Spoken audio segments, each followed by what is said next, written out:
फिरौन बने जो फिरते हैं ढाते हैं कमजोरों पर सितम। फिरौन बने जो फिरते हैं ढाते हैं कमजोरों पर सितम। उन सरकत जादिर लोगों को कदमों में झुका कर दम देंगे। उन सरकत जादिर लोगों को कदमों में झुका कर दम देंगे। मोहतरम हाज़रीन, अस्सलाम वालेकुम रहमतुल्लाहि व बरकातुहू। मैं आपके सामने मराठी में इसलिए बोल रहा हूँ, कल कोई खड़ा होकर ये नहीं बोलना कि सारे सबके सब आए और हिंदी में बोलते हुए हमारे कुछ समझ में नहीं आया, यासाठी मराठी बोला दो, सारे ऐकून घे तू। मित्रांनो, ज्यावेळेस भारतामध्ये इंग्रज आले, ज्यावेळेस इंग्रज आले आणि भारतामध्ये अन्याय अत्याचार वाढू लागला, अरे इंग्रजा पुढे उभे टाकण्याची कोणाची हिंमत नव्हती। अशा सगळ्यात अगोदर इंग्रजासाठी लढा देण्यासाठी इथला मुसलमान उभा टाकला।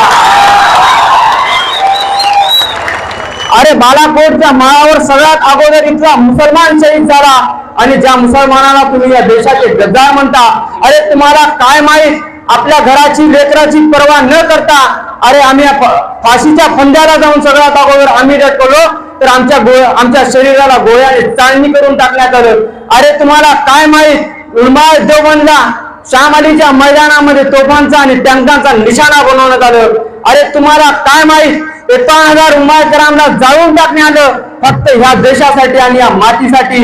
अरे तुम्हाला काय माहित, या देशासाठी 51,000 उमायकरांना तर जाळून टाकण्यात आलं, मात्र दिल्लीच्या चांदणी चौकापासून तर त्या खैबर पॉईंटच्या झाडापर्यंत एकही झाड असा नव्हता ज्यावर उलमायकरांची फाशी लटकवलेली नव्हती।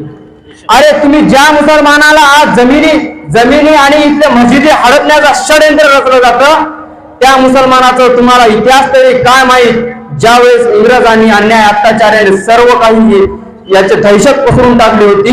टिपू सुलतान नावाचा एक शासक उभा टाकतो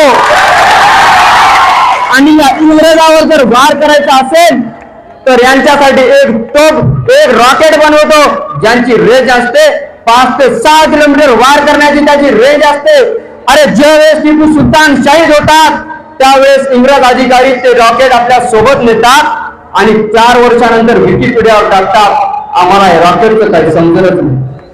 अरे तुम्हाला काय माहित, मैसूर मध्ये फतहुल मुजाहिद म्हणून नावाचा एक पुस्तक वाटवला जातो, ज्या पुस्तकाचा डायग्राम बघून या सगळ्या जगामध्ये पहिली रॉकेट सोडली जाते। अरे या भारतातच नाही तर अख्ख्या जगाला पहिली रॉकेट देणारे कोण? आम्हीच आहोत। अरे या देशाला आधुनिक मिसाईल मॅन देणारे आम्हीच, डॉक्टर APJ अब्दुल कलाम।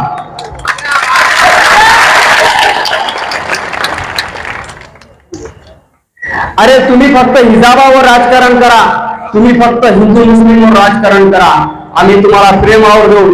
अरे इथला मुसलमान सगळं काही सहन करू शकतो, इथला मुसलमान सगळं काही सहन करू शकतो, मात्र आपल्या नबीवर, आमच्या मोहम्मद पैगंबर सल्लल्लाहु अलैहि वसल्लमवर काही बर्दाश्त करू शकत नाही। आम्ही कालही फाशीवर चढत होतो आणि आजही फासावर जाऊ शकतो, त्या तोफांचा आणि टँकाचा मुकाबला आजही करू शकतो। अरे इथं बसलेला प्रत्येक नौजवान त्या बारुदी शोल्याला झुंज देऊ शकतो, मात्र आमच्या नदीवर आम्ही काही बर्दाश्त करू शकत नाही।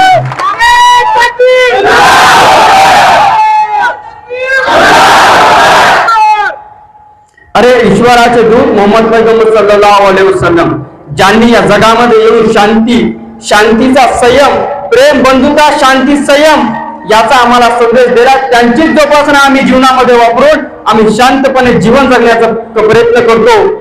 म्हणून इथल्या आमच्या शांततेला आमची कमजोरी समजू नका, त्या रामगिरीला आणि त्या राणेला लवकरात लवकर अरेस्ट करा, अन्यथा आमची कशा प्रकारे शांती आणि शांतता तुटेल या सगळ्या जगाला आम्ही दाखवून देऊ। आणि ज्यावेळेस आम्ही या जगाला दाखवण्यात आलो, अरे आम्ही 313 होतो, अरे तुम्ही पब्लिकवर जाऊ नका, आमच्या इमानवर जा। आम्ही ज्यावेळेस 313 होतो तर आम्ही जगाला दाखवून दिलो आम्ही काय होतो। अरे आता तर आम्ही खूप जण आहोत।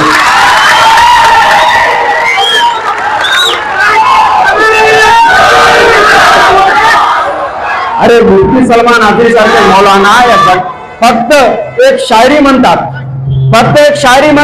कोण्या जातीचं कोण्या धर्माचं सुद्धा नाव घेत नाही, परंतु इथले लोक, या सिस्टम मध्ये बसलेले लोक ते शायरी ते आम्हालाच म्हणले असं स्वतःला समजून घेऊन त्यांना अरेस्ट करतात, त्यांना जेलमध्ये टाकतात। आणि हे रामगिरी नावाचा जो माणूस आहे हा फक्त आमच्या मोहम्मद सल्लल्लाहु अलैहि वसल्लम पैगंबरावर अरे अपशब्द बोलतो, मात्र त्याला अटक करण्यात येत नाही. आणि तो 1.5 फुटाचा नितेश राणे अरे सरळ आम्हाला मशिदीमध्ये घुसून मारण्याचा धमक्या देतो, त्याला सुद्धा आरोप करण्यात येत नाही.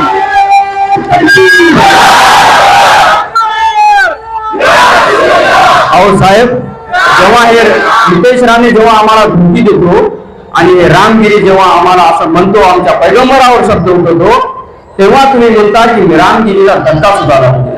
साहेब, तुमच्याबद्दल तर मी जास्त बोलत नाही, पण एवढंच सांगतो या महाराष्ट्राच्या खुर्चीचा अपमान आहे आणि संपूर्ण महाराष्ट्राचा अपमान आहे.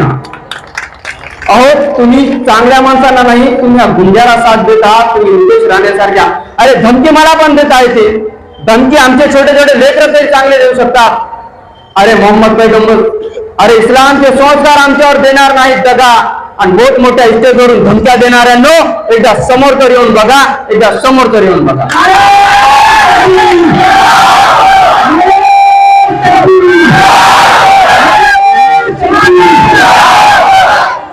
मैं यहाँ पर आपकी बात को खत्म करता हूँ.